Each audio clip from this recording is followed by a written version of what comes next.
వచ్చిన రీసర్వే చేయాల్సిందే, ఖచ్చితంగా ఆపడానికి కుదరదు. రీసర్వే అంటే ఓ రకంగా తేనె తుట్ట కదల్చడమే. అంతే. జగన్ తెగించాడు, ఇరుక్కుపోయాడు. వీళ్ళు నిశ్శబ్దంగా చేసుకెళ్తున్నారు. ఏం లేదండి, రీసర్వే ఎక్కడ ప్రాబ్లం వస్తుందంటే, ఒక ఊళ్ళో ఒకడు పంట పండించుకుంటా ఉంటాడు, వాళ్ళ తాతల ముత్తాతల నుండి. ఒరిజినల్ భూమి హక్కు ఎవడి పేరు మీద ఉంటుంది రికార్డులో తెలియదు బయటికి. ఇప్పుడు తీసినప్పుడు ఆ ఒరిజినల్ రికార్డులతో తీస్తారు వాళ్ళు.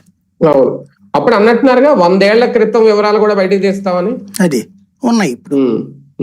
దాని వలన పల్లెటూళ్ళలో గొడవలు అవుతున్నాయి.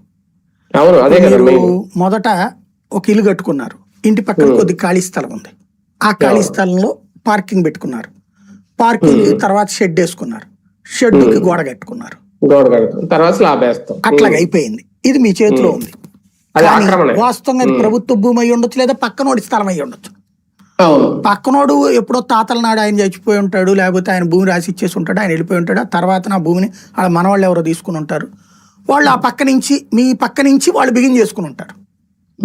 కానీ ఇప్పుడు రీసర్వే సందర్భంలో ఆ లెక్క తెలిసిపోతుంది, దాంతో లిటిగేషన్ వస్తుంది. అదేంది మీరు ఎంతకాలం మాది కబ్జా చేశారు, నీళ్ళు అడిగితే లేదు లేదు అది తప్పు చేశాడని వీళ్ళు చెప్తారు. ఇక్కడ జగన్కి సంబంధం ఉండదు, చంద్రబాబుకి సంబంధం ఉండదు, గ్రౌండ్ లెవెల్లో జరిగే వ్యవహారానికి. దాన్ని అది తేనె తొట్ట కదిలించినట్టే. అందుకని భూముల విషయాల్లో ఎవడు కెలుక్కోడు.